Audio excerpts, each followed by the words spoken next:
नमस्कार दोस्तों, तो राजा भैया ब्राज़ील वाले में एक बार फिर से आप सभी का हार्दिक स्वागत है। तो दोस्तों, मैंने एक क्वेश्चन पूछा था पिछले महीने भी कम्युनिटी टैब पे कि भाई कोई टॉपिक्स के नाम बताओ आप जिस पे वीडियो बनाना है।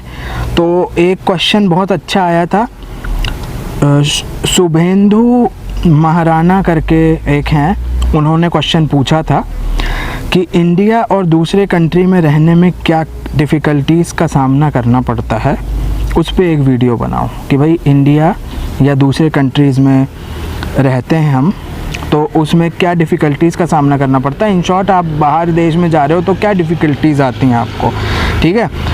तो ये था क्वेश्चन, इस पर मैं आज बात करने वाला हूँ कि भाई living in India versus living in abroad, उसमें डिफ़िकल्टीज़ और एनआरआई की जो ज़िंदगी है वो आसान नहीं होती, बिल्कुल भी आसान नहीं होती है दोस्तों। स्ट्रगल अपना अलग ही रहता है अगर आप दूसरे कंट्री में जाते हो तो दोस्तों उस पर डिस्कस करने वाले हैं। तो दोस्तों पहली बात तो ये है कि डिफ़िकल्टीज़ जो हैं वो कंट्री टू कंट्री डिपेंड करती हैं। मैं जो डिफ़िकल्टीज़ ब्राज़ील में फ़ेस कर रहा हूँ वो वाली डिफ़िकल्टीज़ मैं यूएसए में फ़ेस नहीं करता या यूरोप या यूके में नहीं करता, ठीक है। वो मुझे कुछ ज़्यादा ही डिफ़िकल्टी है, ठीक है। तो एक तो वो वेजिटेरियन डाइट की वजह से, फिर इंडियन है अपन तो प्रोडक्ट्स भी नहीं मिलते हैं यहाँ पे कुछ। तो ब्राज़ील में बहुत ज़्यादा डिफ़िकल्टीज़ हैं एज़ कंपेयर किया अगर मैं अगर इंडिया में रहता या तो मैं और किसी देश में रहता। तो अभी हम डिफ़िकल्टीज़ जो है उसकी एक बात करते हैं कि भाई लैंग्वेज प्रॉब्लम्स। अगर आप कोई इंग्लिश स्पीकिंग कंट्री में नहीं जा रहे हो तो आपको लैंग्वेज प्रॉब्लम होगी, मतलब सीख के नहीं गए। अगर आप जर्मनी गए और आपको जर्मन लैंग्वेज नहीं आती, या अगर आप ब्राज़ील आए और आपको पोर्तुगीज़ लैंग्वेज नहीं आती, तो आपको बहुत परेशानी होगी और बहुत सारे लोगों को यहाँ अच्छा नहीं लग रहा। मुझे कमेंट आते हैं, मैसेज आते हैं, राजा भाई मैं इतने दिनों से ब्राज़ील में हूँ और मुझे बिल्कुल सही नहीं लग रहा, मुझे घर वापस जाना है। तो ये होता है, ये रीज़न की वजह से भी वीज़ा रिजेक्ट होता है। फिर क्या होगा, आप यहाँ आके फंस जाओगे ना, फिर आप एम्बेसी से सपोर्ट मांगोगे, इंडियन एम्बेसी से, फिर वो कहेंगे कि अरे यार ऐसे किसी को भी वीज़ा दे दिया, ये होता है। तो फिर वो बात जाती है ब्राज़ीलियन एम्बेसी में रिटर्न कि भाई आपने देख के दिया करो वीज़ा। तो ये चीज़ होती है। तो लैंग्वेज प्रॉब्लम्स, अभी हम दूसरे उस पर छलांग नहीं मारेंगे, हम अपने स्टिक करते हैं क्वेश्चन पे कि इंडिया वर्सेस अदर कंट्रीज़ में डिफ़िकल्टीज़। तो लैंग्वेज प्रॉब्लम होती हैं अगर आप इंडिया में रहते हो किसी दूसरे स्टेट में जाते हो। मतलब मान लो मैं तमिलनाडु से हूँ और मुझे हिंदी नहीं आती, मैं न्यू दिल्ली जाता हूँ, तो मुझे इंग्लिश स्पीकिंग लोग मिल जाएंगे वहाँ। आजकल इंडिया में सब लोग इंग्लिश बोल लेते हैं, समझ में भी आ जाती है ना। अगर कोई रिक्शे वाला भी होगा या कोई दुकानदार भी होगा, उसको भी आती है इंग्लिश। तो इंडिया में उतनी लैंग्वेज का वो इशू नहीं है, मतलब हिंदी या इंग्लिश तो चली जाती है, लेकिन बाहर ऐसा नहीं होता। अगर इंग्लिश स्पीकिंग कंट्री नहीं होगी, वो जैसे यूके है, यूएसए है, कनाडा है, न्यूजीलैंड है, ऑस्ट्रेलिया है, दूसरी होगी कोई चाइना है, जापान है ना। अभी जैसे यूरोप है, यूरोप में भी इंग्लिश के मिल जाएंगे आपको। ब्राज़ील में तो कोई भी नहीं, एक भी बंदा नहीं मिलेगा आपको यहाँ पे। आप चले जाओ यहाँ पूछने, इंग्लिश में ट्राई कर लो कहीं भी आके, बहुत मुश्किल है, ठीक है। यहाँ जनरली लोग इंग्लिश सीखते नहीं हैं। तो लैंग्वेज की प्रॉब्लम होती है, ये बहुत बड़ी डिफ़िकल्टी है, बहुत सारे लोगों को होती है, ठीक है। दूसरी बात हम करेंगे कि जॉब प्रॉब्लम्स, दूसरी हम बात करेंगे कि जॉब क्राइसिस, जॉब प्रॉब्लम्स, कि जॉब जो हैं वो मिलते नहीं हैं, वो उसमें वो लोकल लोगों को प्रेफरेंस देते हैं पहले। तो ये सबसे बड़ी समस्या है।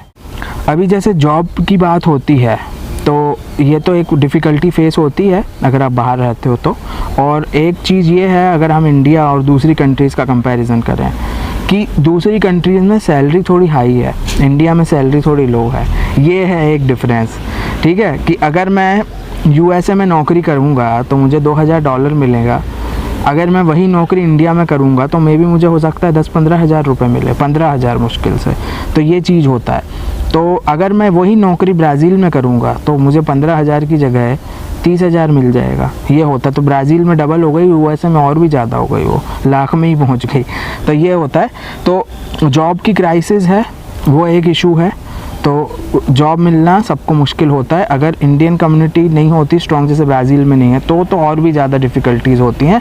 और लैंग्वेज का फिर वही आ जाता है, लैंग्वेज जॉब सब कनेक्टेड है।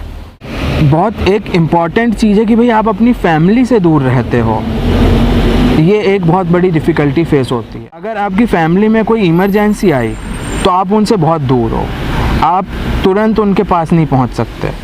अगर आप बाहर विदेश में रह रहे हो तो अगर फैमिली में कुछ इमरजेंसी हुई, कोई हॉस्पिटलाइजेशन की सिचुएशन हुई, कुछ भी हुई, तो आप तुरंत 10-15 मिनट में पहुंच नहीं सकते हेल्प करने के लिए। अगर आप दुबई में भी रह रहे हो, ब्राज़ील से तो पहुंचने में तो आपको 2 दिन लग जाएगा, ठीक है, 2-4 दिन में ही पहुंचोगे आप। पूरी तैयारी करके पैकिंग करके निकलोगे और फ़्लाइट भी बहुत टाइम 20 घंटे से ज़्यादा लगा देती है, तो बहुत मुश्किल है। अगर आप दुबई में भी रह रहे हो तो भी आपको 1 दिन तो लग जाएगा। कोई ऐसा नहीं है कि कोई आपके घर से फ़ोन आया कि भाई इमरजेंसी आ जाओ जल्दी, और आप 2 मिनट में बैठोगे फ़्लाइट में और 15 मिनट में पहुंच जाओगे घर पे, ऐसा नहीं होता। उसमें भी टाइम लगेगा। आप पैकिंग करोगे, फ़्लाइट की टिकट कराओगे, 2-4 घंटे के बाद की होगी फ़्लाइट, अगले दिन की होगी, फिर आप निकलोगे, फिर एयरपोर्ट पर टाइम लगता है, फ़्लाइट में बैठोगे तो उसमें टाइम लगता है पहुँचने में, फिर वहाँ तो ये करके ना टाइम लग जाता है। आप इंस्टेंटली अवेलेबल नहीं होते, तुरंत आप वहाँ जगह पे अवेलेबल नहीं होते फैमिली के साथ हेल्प करने के लिए, तो ये सबसे बड़ा है, आप घर वालों से दूर रहते हो, सबसे बड़ी डिफ़िकल्टी। फूड प्रॉब्लम्स ये स्पेशली खास करके वेजिटेरियन लोगों के लिए होती है मेरी तरह, ये बहुत बड़ी समस्या है। अभी जैसे मैंने बताया, ये कंट्री टू कंट्री डिपेंड करता है। यूएसए में थोड़ा आसान है क्योंकि वहाँ पे इंडियन प्रोडक्ट्स अवेलेबल हैं, इंडियन रेस्टोरेंट्स बहुत सारे हैं। अभी ब्राज़ील में कुछ नहीं है, इंडियन रेस्टोरेंट्स हैं यहाँ पे, लेकिन लिमिटेड हैं, जैसे रियो में लिमिटेड ही है, मेरे तो यहाँ आसपास कोई नहीं है, और इंडियन स्टोर नहीं है। अगर मुझे कुछ इंडियन प्रोडक्ट चाहिए, कुछ है, तो बहुत मुश्किल है। तो जो लैटिन अमेरिका है दोस्तों, वो समझ लो कि एक अलग प्लैनेट की तरह है। मतलब यहाँ के लोग जो हैं वो अपनी अलग ही दुनिया में जी रहे हैं, टोटली कट है, अलग थलग है लैटिन अमेरिका, ये चीज़ है। अगर आप इंडिया में रहते हो तो उसमें क्या होता है ना दोस्तों, अगर आप इंडिया में रहते हो तो अगर आप किसी दूसरे स्टेट में भी जाते हो तो आपको सब मिल जाता है जो चाहिए, खाना भी मिल जाएगा, वेज सब जगह है इंडिया में अवेलेबल, हर स्टेट में, हर सिटी में। सिमिलरली है यूएसए, अगर आप यूएसए में जाते हो तो आपको इंडियन प्रोडक्ट, इंडियन स्टोर, वो सब मिल जाएगा। तो मतलब इंडिया में किसी स्टेट में जाओ या यूएसए जाओ, वो सिमिलर ही थोड़ी बात हो गई। लेकिन आप ऐसी अलग थलग देश में आते हो तो बहुत मुश्किल होती है। आप अकेले हो विदेश में, ये सारे देशों पर लागू है। अगर आप विदेश जा रहे हो, कोई भी देश में जा रहे हो, तो ये लागू है। अकेले हो आप, अगर आपको कोई हेल्थ इमरजेंसी होती है, कुछ प्रॉब्लम्स होती हैं, तो आपके साथ कोई नहीं, आपका घर वाला कोई मदद नहीं कर पाएगा। मान लो आप एडमिट हो गए तो फिर क्या करोगे, अकेले ही पड़े रहोगे ना हॉस्पिटल, ये चीज़ होती है। अगर ठीक तो हो जाएगा, पैसे तो हैं आपका, नो प्रॉब्लम, हॉस्पिटल में एडमिट तो हो जाओगे तुम, लेकिन अकेले कोई साथ नहीं रहेगा, ये चक्कर होता है, ये इशू होते हैं। तो अगर कुछ आपके इमरजेंसी होती है तो वो होता है। अगर इंडिया में वहाँ पर कुछ हुआ, आपको तबीयत ख़राब हो गई, तो आपके भाई 4 दोस्त खड़े हैं 4 दोस्त के और 2-3 दोस्त और आ जाएंगे टोली आ जाएगी पूरी, भाई क्या हो गया तेरे को, हैं हॉस्पिटल में एडमिट हो तो आ जाएंगे, रिलेटिव्स आ जाएंगे, फैमिली मेम्बर्स हैं, आस पड़ोसी वाले भी मदद कर देते हैं। तो ये होता है, विदेश में आप टोटली अकेले हो पूरी तरीके से। भारत में रहने का यही है कि आप फैमिली के पास हो, कोई आपको इमरजेंसी होती है तो आप के लिए भी लोग हैं, फैमिली को होती है तो आप भी उनके लिए हो। दोस्तों एक और अभी इम्पॉर्टेंट पॉइंट है जो अभी करंट सिचुएशन में बिल्कुल रेलिवेंट है, ठीक है। अभी हम बात करते हैं कि भाई पेंडेमिक और महामारी की जो सिचुएशन है या वॉर की सिचुएशन है, ये अगर हो गई तो भाई बहुत मुश्किल हो जाता है। अभी अगर मैं चाहूँ तो भी मैं भारत वापस नहीं जा सकता। कोई भी इंडियन, अभी यहाँ बहुत सारे इंडियन स्टक हैं जो टूरिस्ट वीज़ा पे आए थे घूमने फिरने, जो स्टूडेंट्स हैं जो शॉर्ट टर्म सैंडविच प्रोग्राम में आए थे। शॉर्ट टर्म सैंडविच प्रोग्राम होता है कि भाई आप 6 मंथ्स या 1 ईयर का कोर्स यहाँ पे कर रहे हो, तो ऐसा कुछ आता है। तो ऐसे स्टूडेंट्स हैं, कोई शॉर्ट टर्म वीज़ा पे 3 to 6 मंथ्स, कोई वर्क वीज़ा पे 3 से 6 महीने का प्रोजेक्ट, कोई बिज़नेस वीज़ा पे 3 से 6 महीने, वो तो बेचारे स्टक हो गए हैं। तो अब वो क्या करेंगे, अब उनके पैसे भी खर्च हो रहे हैं, उनको कोई हेल्प भी नहीं कर पा रहा है ना, तो ये चक्कर हो जाता है। तो ऐसी महामारी की ये सिचुएशन आती है ना, तो उसमें फिर मतलब ये समझ लो कि ये तो हम जो रह रहे हैं यहाँ पे उनको तो कोई समस्या नहीं है ख़ास, लेकिन जो लोग टेम्परेरी वीज़ा पे हैं उनको बहुत ज़्यादा प्रॉब्लम हो जाती है। तो ये है, अगर मैं ये जो चीज़ है महामारी वाली, वॉर वाली, ये बताता अगर 1 साल पहले, तो आप कहते हैं क्या राजा भैया कुछ भी पॉइंट मन से डाल देते हो। लेकिन अभी हो गया ना, प्रूव हो गया ना, अभी चालू हो गया कोरोना वायरस। तो ऐसा होता है, बहुत सारे, कितने सारे लोगों को जगह जगह से निकाला इंडिया ने, जर्मनी से निकाला, यूके से निकाला, यूएसए से निकाला, तो ऐसा हो जाता है। अब एक बहुत ही इम्पॉर्टेंट पॉइंट है लास्ट, जो बिल्कुल रेलिवेंट है सारे देशों में, इंडिया को छोड़ के। ठीक है, सारे काम आपको खुद करने पड़ते हैं, सारे काम आपको खुद करने पड़ते हैं। यहाँ पे मेड जो है वो मिलना बहुत मुश्किल है, मतलब मिल जाती है मेड, लेकिन उसको फिर आपको बहुत सैलरी देनी पड़ेगी, मिनिमम वेज देनी पड़ेगी, तो करेगी वो काम। तो आप 1500 रियाल, मतलब 1500 रियाल तुम कमा रहे हो, तो और 1500 रियाल वो मांगेगी। तो ये हो जाता है ना। तो अगर आप कमा रहे हो, आपकी मिनिमम वेज ही कमा रहे हो, आप 1500 रियाल कमा रहे हो, ठीक ठाक सैलरी है, तो उसमें आप सब नहीं कर सकते। ये होता है कि आपको जो है सारा काम खुद करना पड़ेगा, खाना बनाना पड़ेगा, अपने बर्तन धोने पड़ेंगे सब, लेकिन वो अच्छी बात है, उसमें आदमी इंडिपेंडेंट हो जाता है, नया एक्सपीरियंस मिलता है, मैं सारा काम कर लेता हूँ, तो अभी हैबिट हो गई सब। तो ये, इसको डिफ़िकल्टी नहीं कह सकते, एक्चुअली ये पॉजिटिविटी है, पॉजिटिव ही चीज़ है अपना काम सब करना सीख लेना, तो ये एक अच्छी चीज़ हो जाती है। अभी जैसे आपने देखा, मैं सब खाना परफेक्टली सीख गया, मैं एकदम सब एकदम मस्त बना लेता हूँ। अभी दोस्तों एक और पॉइंट है वो जो रह गया है, वो है हाई कॉस्ट ऑफ लिविंग।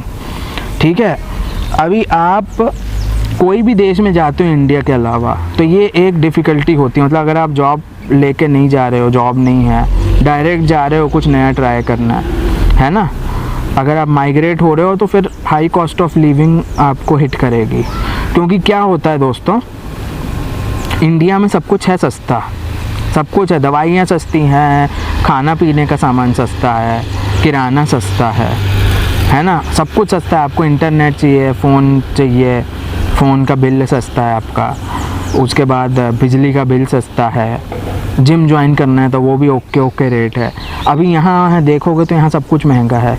आप रिलायंस जियो इस्तेमाल करते हो 400-500 रुपये में, कितना सारा आपको मिलता है, उसमें डेली 1 GB मिलता है। मेरे को 1200 खर्च करके महीने का 12 GB मिलता है, मतलब मैं 100 रुपये का 1 GB पड़ता है मेरे को, है ना। तो चैनल की वजह से लेके रखा है, अभी कोई ऑप्शन नहीं, करना पड़ता है थोड़ा बहुत आप लोगों के लिए, तो ये चीज़ हो जाती है। तो अगर आप विदेश जाते हो तो जॉब मिलना भी मुश्किल है, ये डिफ़िकल्टी है, फिर कॉस्ट ऑफ लिविंग भी हाई है, फिर आप अकेले भी हो, तो ये है, ये सारे पॉइंट्स हैं। ये पॉइंट्स को नेगेटिव मत लेना, मैं कोई डिमोटिवेट करने के लिए नहीं बना रहा। अब वो बंदे ने क्वेश्चन ही ऐसा पूछा था कि भाई डिफ़िकल्टीज़ बताओ, मतलब नेगेटिविटी बताओ मुझे सारी। है ना, तो मैंने फिर वही बताना पड़ेगा ना, जो बंदा, अगर जो स्टूडेंट क्वेश्चन जो पूछेगा, टीचर वही बताएगा, तो ऐसा हो जाता है। तो उसने पूछा डिफ़िकल्टीज़ बताओ, तो मैंने आपको ये सारी डिफ़िकल्टीज़ बता दी हैं, बहुत रेलिवेंट है, मेरे एक्सपीरियंस के बेस पे हैं, और आपको भी पता होंगी ये सब चीज़ें। दूसरी बात ये है दोस्तों कि वीडियो कोई आपको डिमोटिवेट नहीं करने के लिए बनाया है, ये एक आपको बताना था, जनरल ओवरव्यू देना था कि भाई आप इंडिया में रह के सोचते हो कि लैंग्वेज प्रॉब्लम नहीं होगी, इंग्लिश चल जाएगी ब्राज़ील में, ऐसा नहीं है बिल्कुल, यहाँ इंग्लिश नहीं चलती। आपको ये लगता है कि वेज फूड इजीली मिल जाएगा, सस्ता होगा, सब हो जाएगा, जॉब मिल जाएगा इजीली, कुछ भी नहीं है। जो आपको सोच रहे हो वहाँ आराम से बैठ के, आप कंफर्ट जोन में बैठ के जो ख्याली पुलाव पका रहे हो विदेश का कि वहाँ सब आसान है, वहाँ बहुत पैसा, ऐसा कुछ भी नहीं है। हर देश का अपने डिफ़िकल्टीज़ हैं, और ब्राज़ील की बात करते हैं तो इंडिया ब्राज़ील सिमिलर, थोड़े थोड़े सिमिलर हैं, है ना। बहुत, हम ऐसा नहीं कह सकते कि इंडिया बहुत अच्छा है और ब्राज़ील बहुत अच्छा है इंडिया से, ऐसा नहीं। दोनों जो देश हैं, दोनों अभी सिमिलर ही हैं, और दोनों देशों की अपनी अपनी समस्याएं हैं। तो ये चीज़ है, मैंने ब्राज़ील के बेसिस पे बताया। अगर हम कोई और देश अगर ऐड करेंगे, जैसे यूएस है, तो वहाँ की फिर डिफ़िकल्टीज़ अलग हो जाएंगी, वहाँ कॉस्ट ऑफ लिविंग और भी ब्राज़ील से भी ज़्यादा हाई है, तो वहाँ वो चीज़ रेलिवेंट है। फिर वहाँ फूड की प्रॉब्लम नहीं, वहाँ इंडियन प्रोडक्ट्स अवेलेबल हैं, मैगी तक अवेलेबल है, सारे प्रोडक्ट्स। तो ये चीज़ें हैं दोस्तों। तो आपको अगर जिस कंट्री जा रहे हो उसके कंट्री के स्पेसिफिक आपको सर्च करना है। यहाँ हमारी जो ऑडियंस है वो ब्राज़ील आना चाहती है मोस्टली, तो उसके हिसाब से मैंने बताया। अगर और कोई देश आप जाना चाहते हो तो फिर आपको वहाँ का सर्च करना पड़ेगा, कैसा है क्या है, वहाँ जो इंडियन कम्युनिटी रह रही है उससे बात करनी पड़ेगी। मुझे कमेंट करके बताइए कि ये आपका क्या सुझाव है इस वीडियो पे, आपके जो मैंने पॉइंट्स बताए उस पर क्या सुझाव है। वीडियो देखने के लिए बहुत बहुत धन्यवाद। जय हिंद, भारत माता की जय, वंदे मातरम।